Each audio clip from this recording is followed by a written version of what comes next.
I'm not a guy who picks fights. I'm a guy who fixes people. That's what my hands learned in a dusty aid station long before I ever owned a grill. So when the woman on my porch jabbed a clipboard toward my wife and said, "Your family will comply, or there will be consequences," I breathed like a medic. Slow in, slow out. Steadies then stepped between her and my kids, and that's when she said she'd call the cops. And the cop who showed up looked at me like he'd seen a ghost. Yeah, that happened. My name is Alex Rivera. We moved to Maple Harbor for quiet water and honest work, a little lake where dads flip burgers and kids ride bikes without checking for traffic. Every 5 seconds, Jenna is a nurse who stays cool under alarms. Mia is 8 and fearless, in a way that makes you proud and nervous. At the same time, Theo is 5 and believes every stick is a sword. We pay our mortgage, we mow, we wave, we keep to ourselves. Unless somebody needs help, I thought that was the whole recipe for a good life. Her name was Charlotte Drake, acting president of the Maple Harbor Lakeside Community Association, which is a fancy way to say a neighbor with a clipboard who believed her rules were the law. She said our yellow kayak was the wrong color. Our fence was 2 inches too high, and the flag on our porch violated a regulation I had never seen in my life.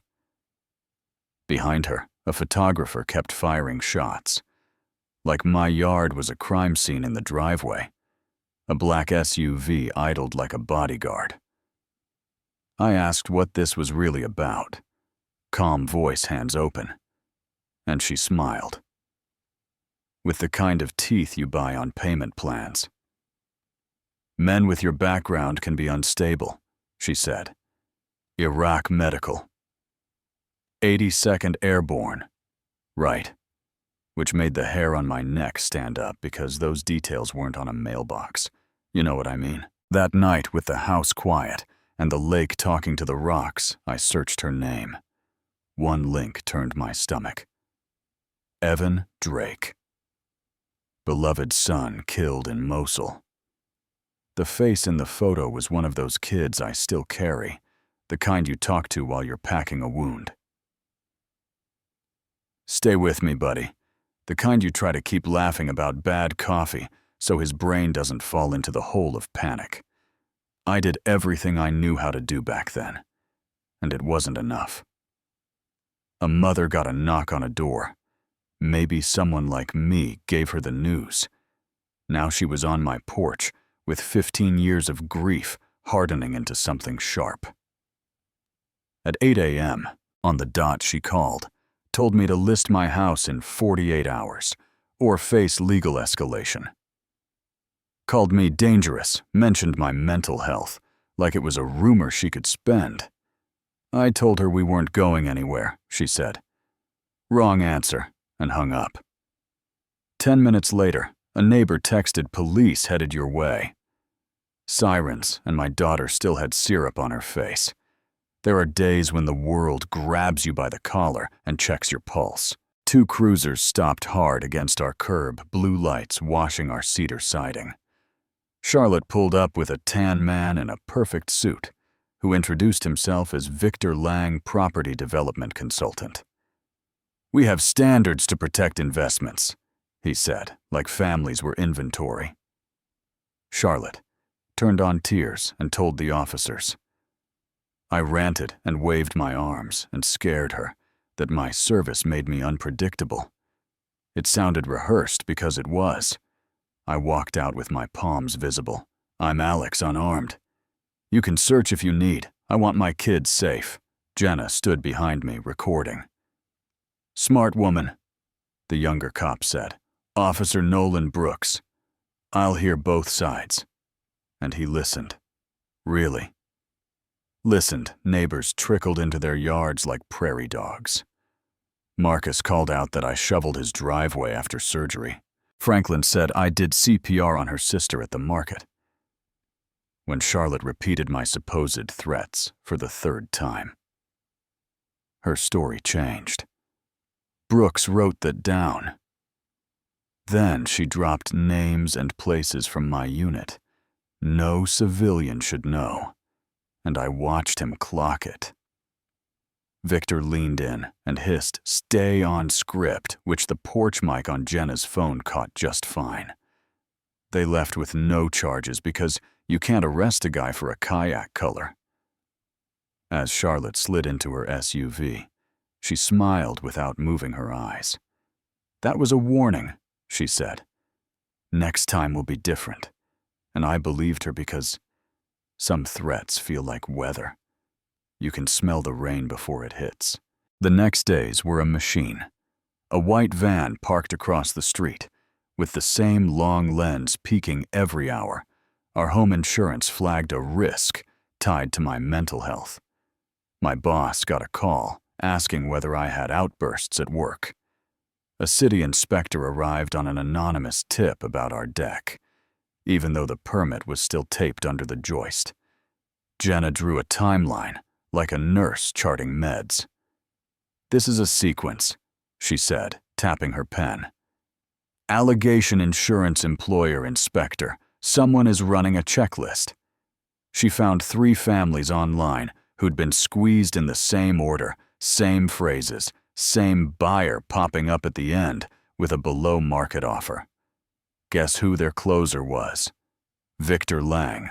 That evening, Officer Brooks knocked in plain clothes, stood on my porch, and studied my face like a song he knew, but couldn't name. "Do you remember a crash on County 12 18 months back? Patrol car flipped fire?" he asked. And I did. I remembered the seatbelt cutter chewing through nylon, the heat on my cheeks, pulling a heavy body across gravel, and saying, "Stay with me." The voice in his head had been mine. He swallowed. "I've been trying to thank the guy who saved me," he said, then looked past me at my kids. "Sir, you're not the first vet family to get squeezed. I've been connecting dots. There's a developer scheme using HOA language like a crowbar. I just haven't had a clean piece of evidence to break it open. We didn't have to wait long. At 3:12 a.m., my motion camera pinged a shadow in a hoodie, clipped my shedlock. Like he rehearsed it. Placed a sandwich bag beside the fertilizer spreader, left as neat as he arrived at 7. A call hit dispatch. About suspected narcotics at the Rivera address. Suggested a check of the exterior storage, which is way too specific for coincidence. When the K9 unit found the bag where the anonymous caller sent them, I handed Brooks my phone. He watched the video, jaw tight, called a supervisor, said, "We've got evidence tampering and conspiracy." And for the first time in days, I felt my lungs fill all the way. By noon, they had the prints on the lock, the plate on the Shadow's car, the LLC. The car was registered to, and the ladder of shell companies that led to a holding firm, with one name in the manager box. Victor Lang Charlotte was arrested for false reports and harassment, and the performance slid right off her. In an interview room, she cried real tears and said people found her in a grief group, told her she could protect other families from men like me, and honor Evan. At the same time, paid her every time a problem house went on the market, when she realized Victor wasn't sending a lawyer. Something in her collapsed. It wasn't pretty. It was human. Victor tried to play tough in a parking lot, flashed a pistol grip to scare her back into line. Brooks and 2 uniforms closed on him fast. "Police hands where I can see them." The TV smile didn't help. He left in cuffs, and when the dust settled, Brooks looked at me under the porch light and finally said it out loud. "Sir, you pulled me out of fire. You saved my life." The words landed in my chest like a tool I recognized heavy.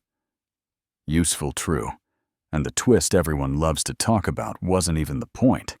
It just meant a good cop had one more reason to push the case uphill. The county prosecutor didn't need a storyboard. The footage, the van, the phone texts, the money trails.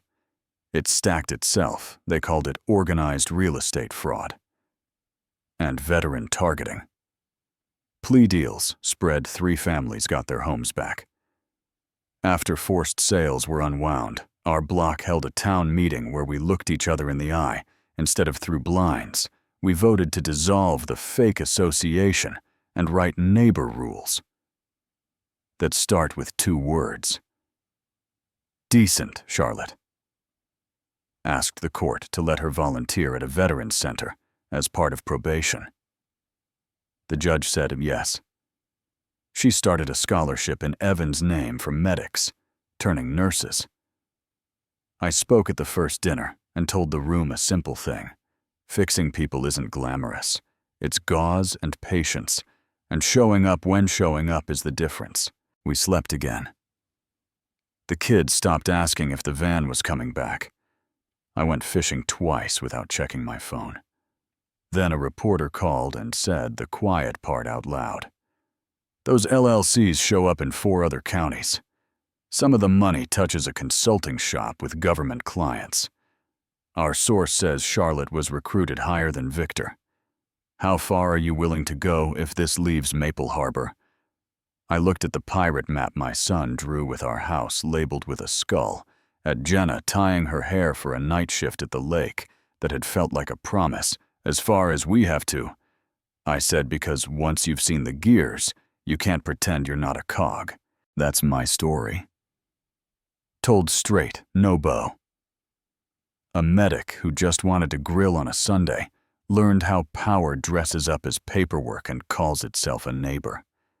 We didn't move. We didn't fold.